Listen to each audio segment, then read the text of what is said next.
Hi hello welcome to உங்கள் AJ academy Tharamangalam. நாம் இன்னைக்கு பார்க்க போகிறது என்னன்னா ஆங்கிலேயர் கிளர்ச்சிகள் பற்றி தான் பார்த்தோம். இதுக்கு முன்னாடி விவசாய கிளர்ச்சிகள், அதனால பழங்குடியின கிளர்ச்சிகள், அதனால ஆங்கிலேயரால் நம்ம என்ன துன்பப்பட்டோம், அவங்களுக்கு வரி செலுத்தணும், வட்டி பணம் வாங்கி அடிமை முறை, அந்த மாதிரி விஷயங்கள்லாம் நம்ம நிறைய பார்த்தோம். இப்போ நம்ம பார்க்க போகிறது அதே மாதிரி முக்கியமான ஒரு ஏரியா. அதில் என்னன்னா இதுவும் விவசாயிகள் சம்மந்தப்பட்டது தான். அதாவது ஒரு நிலத்தை ஆங்கிலேயர் அபகரித்து அந்த நிலத்து மேல இந்தியாவில் இருக்க ஒரு நிலத்து மேல ஆங்கிலேயர் கம்பெனி, கிழக்கிந்திய கம்பெனி உள்ள நம்ம மேல ஒரு ஆதிக்கம் செலுத்துறாங்க. அந்த ஆதிக்கம் செலுத்துறதுல நம்ம விவசாயிகள் இருக்காங்கன்னா அவங்க மேல ஒரு வரியை போடுறாங்க. நீங்க இப்படிலாம் இருக்கிறீங்க, எனக்கு வரி செலுத்தணும், நீங்க விவசாயம் பண்றீங்க, இந்த விவசாயத்துக்கு உண்டான வரி எங்களுக்கு இவ்வளவு பங்கு வரணும், நாங்க உங்களுக்கு நிலம் வாடகை கொடுத்துருக்குறோம், அந்த மாதிரி பிரச்சனைகள் ஏற்படுத்தாங்க. அதுக்கான திட்டங்கள் யார் யார் கொண்டு வந்தாங்க, அந்த திட்டங்கள் எந்த வருஷங்கள்ல வந்தது, அதற்காக உடந்தையா அதாவது வரியை கலெக்ட் பண்ணுவீங்க யாரு, யாருக்கு யாருல கொஞ்சம் பிரச்சனை இருந்துச்சு, அந்த மாதிரி விஷயங்களை தான் நம்ம இப்போ பார்க்க போறோம்.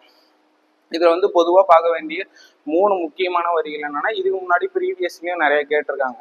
என்னன்னா நிலையான நிலவரி திட்டம், அதாவது ஜமீன்தாரி முறை, ஜாகீர்தாரி, மகுல்ஜாரி, இதெல்லாம் ஒரே திட்டத்துக்கு கீழே வர பேர்கள் தான். பேர் மாத்தி கொடுத்துட்டு இது எந்த திட்டத்துக்கு கீழே வருது அப்படிம்பாங்க. அப்புறம் மகள்வாரி முறைன்னு ஒண்ணு இருக்கு, அப்புறம் ரைத் வாரி முறைன்னு இருக்கு. இந்த 3 திட்டங்கள் தான் பொதுவாகவே நம்ம பார்க்க வேண்டிய ஆங்கிலேயர் கொண்டு வந்த மிகப்பெரிய திட்டங்கள்ல இந்த 3 தான் ஸ்பெசிஃபிக்கா எக்ஸாம்லயும் புக்லயும் இருக்கிறது. இந்த 3 திட்டங்கள் தான். அதை பத்தி தான் நம்ம இன்னைக்கு பார்க்க போறோம். ஓகேங்களா? இதுல முதல்ல பார்க்க வேண்டிய திட்டம் தான் நிலையான நிலவரி திட்டம். இப்போ நம்ம பார்க்க போற டாபிக் என்னன்னா ஆங்கிலேயர் ஆட்சியின் கீழ் நில வருவாய் கொள்கை. ஓகேங்களா? இப்ப பார்க்க போறது நிலையான நிலவரி திட்டம். இந்த நிலையான நிலவரி திட்டத்தை யாரு கொண்டு வந்தா அப்படின்னு பாத்தீங்கன்னா, ஃபர்ஸ்ட் ஒரு திட்டம் கொண்டு வராரு. யார் கொண்டு வராங்கன்னா 1765 ராபர்ட் கிளைவ் அவர் ஒரு திட்டத்தை கொண்டு வந்தாரு. அதாவது ஓராண்டு திட்டமா ஒரு திட்டத்தை கொண்டு வராரு. அதுதான் பிற்காலத்துல நிலையான நிலவரி திட்டமா மாறுது. ஓகேங்களா? அந்த திட்டம் எப்போ ஓராண்டு திட்டம் கொண்டு வர்றாருன்னா 1765 1 இயர் பிளான் ஒண்ணு போடுறாரு. அது எந்தெந்த ஏரியாவுல போடுறாருன்னா வங்காளம், பீகார், ஒடிசா. அதுக்கு ஷார்ட்கட்டு தான் விபிஓன்னு வச்சுக்கிட்டேன். நீங்க விபிஓன்னு சிம்பிளா ஞாபகம் வச்சுக்கிட்டீங்கன்னா வங்காளம், பீகார், ஒடிசா அப்படிங்கிறது ஷார்ட்கட் மாதிரி ஞாபகம் வச்சுக்கோங்க. அங்க வரி செய்யற உரிமையா 1 இயர் பிளானை ஒண்ணு ராபர்ட் கிளைவ் கொண்டு வராரு.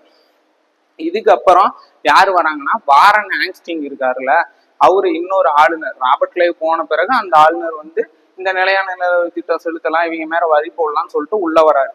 அவரு என்ன பண்றாருன்னா இந்த 1 இயர் பிளானை 5 இயர் பிளானா மாத்துறாரு. ஓகேங்களா? இவர் 1 இயர், அதாவது நிலையான நிலவரி திட்டத்தில் முதலில் ஒரு வருட திட்டம் யார் கொண்டு வந்தார் அப்படின்னு கேட்டா ராபர்ட் கிளைவ். ஓகேங்களா? இதே ஒரு வருட திட்டத்தை 5 வருட திட்டமாக யார் மாற்றினார் அப்படின்னு கேட்டா வாரன் ஆங்ஸ்டிங்ஸ். ஓகேங்களா? இவர் ஆளுநரா பதவியேற்ற பிறகு இவர் கொண்டு வருவார். இதெல்லாம் திருத்தி கொண்டு வந்தவர் தான் காரன் வாலிஸ். வாரன் ஆங்ஸ்டிங்ஸ் பிறகு காரன் வாலிஸ் வராரு. இவர் என்னதுன்னா அந்த 1 இயர் to 5 இயர் மாறினதை திரும்ப 10 இயரா கொண்டு வர்றாரு. அதுதான் நிரந்தர நில வருவாய் திட்டமாக பிற்காலத்துல அறியப்படுது. ஓகேங்களா? இந்த நிரந்தர நிறுவன திட்டங்கள் எங்கெங்க கொண்டு வராங்கன்னா, அதாவது முதைய சொன்னல வங்காளம், பீகார், ஒடிசா மற்றும் வாரணாசி, அப்புறம் வடக்கு கர்நாடகம். இது இப்ப ஈஸியா ஆப்ஷன்ல வைப்பாங்க. எப்படி வைப்பாங்கன்னா நிலவரி திட்டங்கள் எங்கெங்க கொண்டு வந்தாங்க அப்படின்னு வங்காளம், பீகார், ஒடிசா கொடுத்துட்டு இப்ப பம்பாய் கொடுத்துருவாங்க. அந்த மாதிரி கொடுக்கும்போது இல்ல, அதாவது ஆப்ஷன்ல கிடையாது, அந்த மாதிரிதான் கேள்விகளே வரும். வங்காளம், பீகார், ஒடிசா, வாரணாசி, வடக்கு கர்நாடகம். இந்த நிலையான நிலவரி திட்டத்தை எங்க கொண்டு வராங்கன்னா, அதாவது இந்தியாவில் இருக்கிற மொத்த நிலப்பரப்புல 19% நிலப்பரப்புல இந்த திட்டத்தை பயன்படுத்துறாங்க. ஓகேங்களா? இந்த ஏரியாக்கள் இல்லாம இந்தியாவுல மொத்த நிலப்பரப்புகள்ல 19% நிலங்கள்ல இந்த திட்டங்களை தான் பயன்படுத்துறாங்க. அதாவது என்ன திட்டம்னா நிலையான நிலவரி திட்டம். இந்த நிலையான நிலவரி திட்டத்துக்கு 4 பெயர்கள் உள்ளன. என்னென்ன பெயர்னா ஜமீன்தாரி முறை, ஜாகீர்தாரி முறை, மகுல்ஜாரி முறை, பிஸ்வேதாரி முறை அப்படிங்கிற 4 முறை. இதுக்கான இன்னொரு பெயர் தான் இது. இப்ப ப்ரீவியஸ்ல கேட்பாங்க. இப்ப இந்த ஜமீன்தாரி எடுத்துட்டு ஜாகீர்தாரி, மகுல்ஜாரி, பிஸ்வேஸ்தாரி, மகள்வாரின்னு கொடுத்துட்றாங்க. இதுல எது பொருந்தாதது அப்படின்னு கேட்டா மகள்வாரி. ஓகேங்களா? இதுதான் இப்ப ப்ரீவியஸ்ல இப்பெல்லாம் இப்படிதான் கேக்குறாங்க. இல்லைன்னா உங்களுக்கு கூற்றுல கேட்கறதெல்லாம் அப்படிதான். இப்ப நிலையான நிலவரி திட்டத்துக்கு இன்னொரு பெயர் என்னன்னா ஜமீன்தாரி, ஜாகீர்தாரி, மகுல்ஜாரி, பிஸ்வேஸ்தாரி. ஓகேங்களா? அதே மாதிரி முன்னாடி சொன்ன மாதிரிதான் இந்த மொத்த நிலப்பரப்புல 19% இதுல பயன்படுத்துறான்னு சொல்லிட்டாங்க. இப்ப இதை எப்ப கொண்டு வந்தாரு, நிலையான நிலவரி திட்டம் எப்போது கொண்டு வந்துச்சுன்னா 1793 கொண்டு வந்திருப்பாரு. இவரு ஃபர்ஸ்ட் ஸ்டார்ட் பண்ணும்போது 1765 கொண்டு வந்திருப்பாரு. ஆனா இவரு காரன்வாலிஸ் வந்து எப்ப கொண்டு வந்திருப்பாருன்னா 1793 இது இம்ப்ளிமெண்ட் பண்ணி கொண்டு வந்திருப்பாரு. இதுல சிறப்பு கூறுகள் என்னன்னா, இதுக்கு யாரு வரி வசூல் செய்வாங்கன்னா, இந்த நிலங்கள் ஃபுல்லாவே வந்து கிழக்கிந்திய கம்பெனி கிட்ட இருக்கிற மாதிரி ஒரு கணக்கு. கிழக்கிந்திய கம்பெனி வந்து டைரக்டா போய் விவசாயிகள் கிட்ட பேசி வரி வசூல் செய்யாம ஜமீன்தார்கள் இருக்கிறாங்க. நம்ம ஏற்கனவே முன்னாடி கிளாஸ்லயே பாத்துக்கோம், ஜமீன்தார்கள் வந்து வரி வசூல் செய்யறவங்க, அவங்க கீழே நில உடைமை இருக்கும், பரம்பரையா பணக்காரங்களா வருவீங்க, அவங்க தான் ஒரு கிராமத்துல ஆட்சி செஞ்சுட்டு இருப்பாங்க. அந்த மாதிரி இருக்கும்போது ஜமீன்தாரி தான் இந்த வரி வசூல் செய்யறதுக்கு ஆங்கில கிழக்கு நம்ம உடைமையாளர்களா நியமிக்கப்படுறாங்க.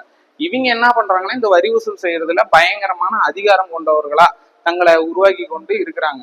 அதே மாதிரி இந்த வரி வசூல் எவ்வளவுனா, விவசாயிகளிடம் 11% வசூலிச்ச வரிகள்ல வந்து 11%, 10% வந்து ஆங்கில கிழக்கிந்திய கம்பெனியிடம் இவங்க கொடுக்கணும். மீதி இருக்கிற 1% இந்த வசூல் பண்றது கடமையாக அவங்களுக்கான அமௌண்ட்டா ஜமீன்தார். இப்ப நாம வந்து நிலையான நிலவரி திட்டத்துல அதோட சிறப்பு கூறுகளை பத்தி பார்த்தோம். திரும்ப சிறப்பு கூறுகள் என்னன்னா, ஆங்கில கிழக்கிந்திய கம்பெனி ஜமீன்தார்களை வந்து வரி வசூல் செய்ய உடைமையாளர் ஆக்கினாங்க. இதனால ஜமீன்தார்கள் தான் வரி வசூல் செஞ்சு நம்ம விவசாயிகள் மேல ஆதிக்கம் செலுத்துறாங்க. அதாவது மக்களுக்கு பாலமாக பிரதமர், குடியரசுத் தலைவருக்கும் மக்களுக்கு பிரதமராக பாலமாக பிரதமர் செயல்படுகிறார். இந்த மாதிரிலாம் நிறைய படிச்சிருப்பீங்க. ஓகேங்களா? அதே மாதிரிதான் இப்ப இதுல எப்படின்னா, ஒரு விஷயத்த வாங்குறதுக்கு வரி வந்து ஆங்கில கிழக்கு கம்பெனி செலுத்துது. ஆனா அதை வாங்குறதுக்கான ஒரு ஆளா இடைத்தரகரா ஜமீன்தார்கள் நியமிக்கிறாங்க. இந்த ஜமீன்தார்கள் அதனால அதிக பவர் பதவி கிடைச்ச மாதிரி அவங்க ஒரு பெனிஃபிட்டா இருக்காங்க. இதுல வரி வசூல் எவ்வளவு பண்றாங்கன்னா, முன்னாடியே சொன்ன மாதிரி 11 பங்கு வரி வசூல் செய்யறாங்க. இதை வந்து 10 பங்கு வந்து ஆங்கில கிழக்கிந்திய கம்பெனிக்கு கொடுத்துட்றாங்க. இதுல ஒரு பங்கு வரி வசூல் செய்யற இடைத்தரகர்களான ஜமீன்தார்களுக்கு வழங்கப்படுகிறது. அதே மாதிரி ஜமீன்தார்கள் விவசாயிகளுக்கு இதுல ஒரு நன்மை என்னன்னா, ஜமீன்தார்கள் விவசாயிகளுக்கு பட்டா கொடுக்குறாங்க. இந்த மாதிரி நிலம் வந்து நீங்க குத்தகைக்கு ஓட்டுறீங்க அப்படின்னு சொல்லிட்டு ஒரு பட்டா கொடுக்குறாங்க. அந்த பட்டா எதுக்காக பயன்படுதுன்னா, இப்ப எவ்வளவு நாள் வந்து விவசாயிகள் அதுல வந்து விவசாயம் பண்ணிட்டு இருக்கிறாங்களோ அப்ப வரைக்கும் அவங்க வந்து குத்தகைதாரர்களா அவங்களால நியமிக்கப்படுறாங்க. ஓகேங்களா? அது ஒரு அங்கீகாரம் மாதிரி விவசாயிகளுக்கு கன்ஃபர்மேஷனா கிடைக்குது. அதுதான். இதனால் விவசாயிகள் நிலம் முழுவதும் வரை குத்தகைதாரர்களாக இருக்கிறாங்க.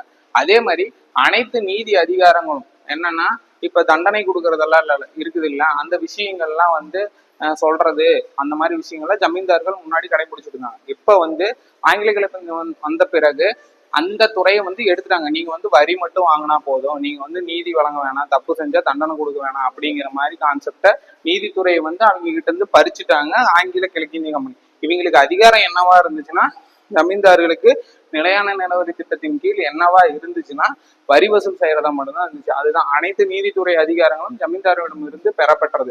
இதுல அதாவது நிலையான நிலவரி திட்டத்துல கொண்டு வந்தது நன்மைகள். ஒரு திட்டம் கொண்டு வந்தா அதுல சில நன்மைகளும் தீமைகளும் இருக்குதுன்னு உங்களுக்கே தெரியும். இதுல நன்மைகள் என்னன்னா, தரிசு நிலம் மற்றும் காடுகளா இருந்த பல நிலங்கள் வந்து விவசாய நிலங்களா மாத்தினாங்க.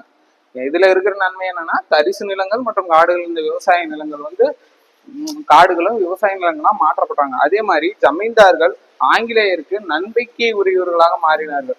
அதாவது வரி வசூல் செஞ்சு கொடுக்கறதுனால ஒரு நம்பிக்கையுரிய பர்சன்ஸா அப்படின்னு சொல்லிட்டு ஜமீன்தார்கள் வந்து ஆங்கிலேயருக்கு சப்போர்ட்டா மாறுறாங்க. ரெண்டாவது, ஆங்கில அரசுக்கு நிலையான வருவாய்.